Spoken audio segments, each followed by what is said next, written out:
السلام علیکم دوستو، سب سے پہلے یہ سنو، سے پتا جا رہا ہے کہ جیسے کوئی آپ کے سامنے فرائڈ زبان کی طرح آپ کو گالی نکالنے لگتا ہے. صحابی ہونا کوئی بڑی فضیلت نہیں ہے. نبی اسلام کی بات جو مرتد ہو وہ نبی کے زمانے میں کیا ہوتا ہے؟ مسلمان نہیں سر، صحابی. پہلے سے ملک صحابی نہیں. دس یہودی ایسے نہیں جو آپ ایمان لائے ہو. آخر یہ سب کیوں ہوا؟ اس بات کو سمجھنے کے لیے ہمیں پیچھے چلنا ہوگا، اس دور میں چلنا ہوگا جس دور میں یہ فتنہ پیدا ہوا. 4 اکتوبر 1977 کو پاکستان کے صوبہ پنجاب میں ایک معروف شہر جہلم میں الائیڈ بینک میں کام کرنے والے بندے کے گھر ایک بچہ پیدا ہوا جس کا نام محمد علی رکھا گیا. محمد علی بعد میں انجینئر محمد علی مرزا بنا. اس کے والد کا نام مرزا ارشد محمود تھا. اس نے اپنی ڈگری کو کمپلیٹ کرنے کے لیے university of engineering and technology Taxila میں داخلہ لیا. اس نے کسی کو اس فیلڈ میں اپنا استاد نہیں بنایا. وہ بندہ آ کر اب دین کی باتیں لوگوں کو سمجھانے لگا. اس سے نقصان کیا ہوتا ہے؟ ایک تو وہ خود گمراہی کی طرف جائے گا، دوسروں کو بھی ساتھ لے کے جائے گا. یہ جانتے ہیں اس کی اتنی زیادہ فین فالوئنگ کیوں بنی؟ کہتے ہیں نا لوگ کہ اس کی اتنی بڑی فین فالوئنگ ہے، اس کے پاس یہ نالج ہے، فلانی حدیث کا حوالہ دیتا ہے، قرآن کی آیات حوالے کے ساتھ پیش کرتا ہے، اتھنٹک بتا رہا ہے، تو کیوں نہ ہم اس کو فالو کریں؟ ان کو جواب دینا چاہوں گا، جب ایک بندہ اپنی باؤنڈری کو کراس کرتا ہے، آؤٹ آف دی باؤنڈری بات کرے گا تو نتیجہ کیا نکلے گا؟ لوگ اس کو سنیں گے. فار ایگزامپل ایک انجینئر جب اسلام کہ آگے پہلو بتانا شروع کرے گا، اس طرح جیسے کوئی اسلامک اسکالر ہو اور اس کے پاس اسلامک نالج تک نہ ہو، اس نے کسی اتھنٹک عالم، اتھنٹک حافظ سے وہ چیز نہ پڑھی ہو، اس نے آؤٹ آف دی باؤنڈری کام کیا ہے، اس وجہ سے اس کے نزدیک لوگ زیادہ سے زیادہ آئے. ایک عالم دین ہو، پگڑی پہننے والا ہو، ٹخنوں سے اوپر شلوار رکھنے والا ہو، اچانک وہ ایک دن پینٹ شرٹ پہن لے، ٹائی پہن لے، پگڑی اتار دے، جب وہ بازار میں جائے گا سب لوگوں کی نظریں اس کی طرف نہیں ہوں گی کیونکہ اس نے آؤٹ آف دی باؤنڈری کام کیا. اس نے دوسرا قدم اٹھایا جس کی وجہ سے اس کی طرف لوگوں کی نظریں بڑھتی گئیں. ان کا نالج کتنا ہے؟ سنیے اس ویڈیو کو. تو سرکار بھی لمبی پھینکے جا رہا ہے. یہ ہوتا ہے، یوں ہوتا ہے، حدیث نمبر فلاں، حدیث نمبر یوں، بخاری کی حدیث ہے، حدیثوں کے ترجمے غلط، مفہوم غلط. کوئی ایک کلپ ایسا ہونا جس کو میں کہوں کہ یہ صحیح ہے تو میں کہوں یار سرکار کو بھی اللہ نے علم دیا. کوئی ایک کلپ بھی ایسا نہیں ہے، ایک کلپ بھی ایسا نہیں. اتنا گھمایا ان باتوں کو، ہر بات میں گھمایا. تو یار بس کرو یار، چپ کر. تمہارا کوئی اور کام تھا، تم کدھر لگے ہو آگے؟ دوستو آپ نے جان لیا ہوگا اس بندے کے پاس کتنا نالج ہے. جس کے پاس نالج ہوتا ہے نا، اس کی لوگ بھی تعریف کرتے ہیں، اور لوگ تو تعریف کرتے ہیں بٹ اس کی فیلڈ کے تعریف کرتے ہیں. اگر کوئی معمار کام کرے، کاریگری اس کی میں بتاؤں، مجھے کیا بات، اگر آ کر معمار اس کی تعریف کرے، ایک معمار کی دوسرا معمار جب تعریف کرے گا تو لوگ مانیں گے. اب ہم اس کو اسلامک اسکالر مان لیں، دوسرے اسلامک اسکالر اس کے خلاف کیوں ہیں؟ اس کی باتوں سے وہ انحراف کیوں کرتے ہیں اور اس کو غلط کیوں سمجھتے ہیں؟ چلیے دوستو جانتے ہیں اس نے یہ سب فراڈیاں، یہ پروپگنڈے کب سے سٹارٹ کیے.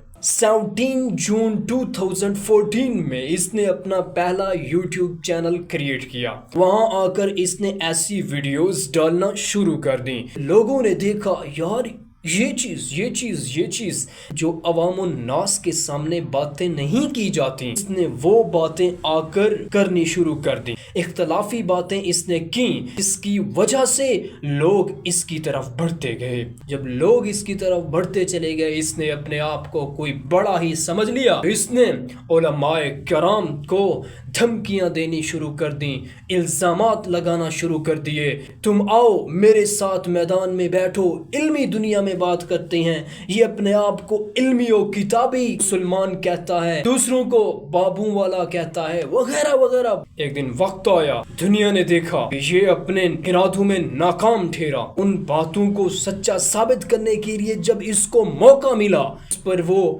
نہیں آیا. کیوں؟ کیونکہ یہ تھا بھی جھوٹا اور ہے بھی جھوٹا. اگر سچا ہوتا تو اس دن میدان میں آتا.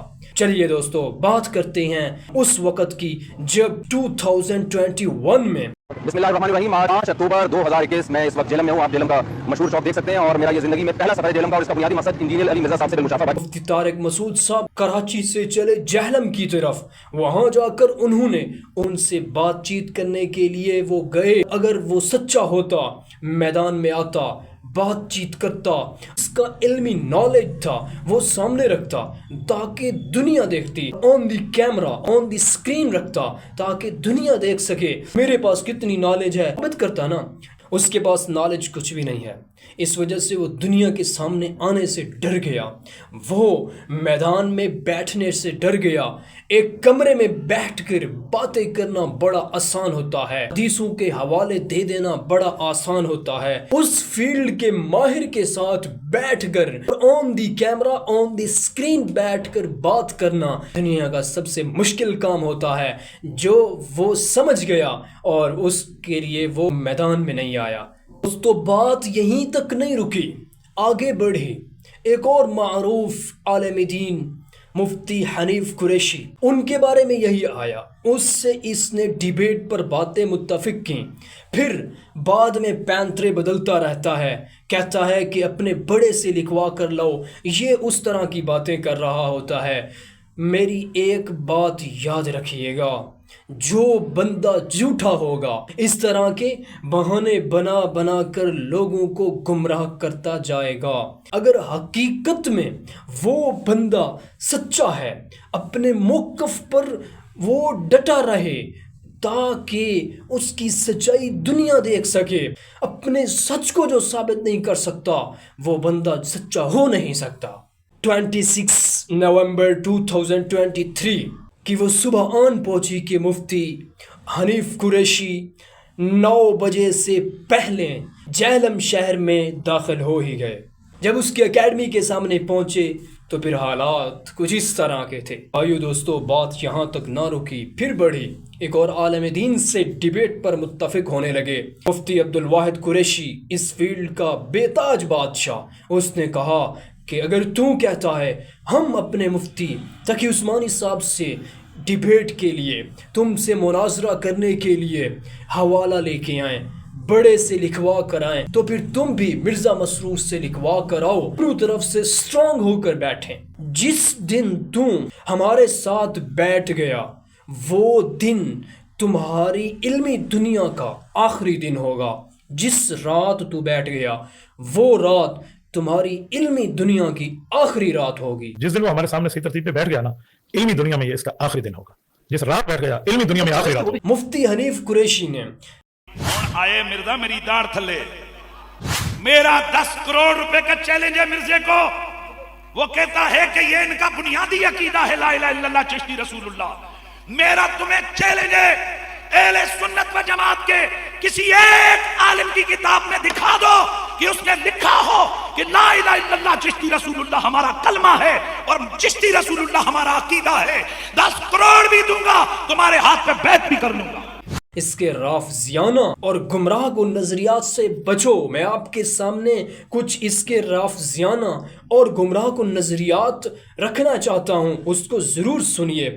انجینئر مرزا علی کے 50 رافضیانہ اور گمراہ کن نظریات آپ سکرین پر دیکھ سکتے ہیں.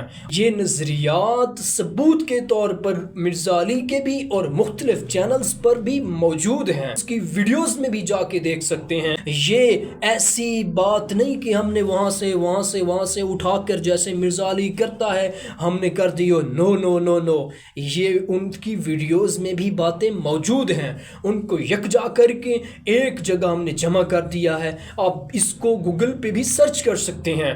50 مرزا علی کے رافضیانہ گمراہ کن نظریات آپ وہاں جا کے دیکھ لیں اور اس کا لنک ڈسکرپشن میں بھی آپ کو مل جائے گا. دوستو یہ اس کے گمراہ کن نظریات ہیں جس کی وجہ سے بہت سے لوگ گمراہ ہوئے. اس نے سہارا کس چیز کا لیا؟ اس نے فرقوں کا سہارا لیا کہ اتنی فرقے بنے ہوئے ہیں, یہ اس طرح کہتا ہے وہ اس طرح کہتا ہے. میرے بھائیو دوستو پہلے ہی امت انتشار کا شکار ہے. 6 مئی 2020 میں اس کو ایک مرتبہ اریسٹ کیا گیا, وہ بھی کہ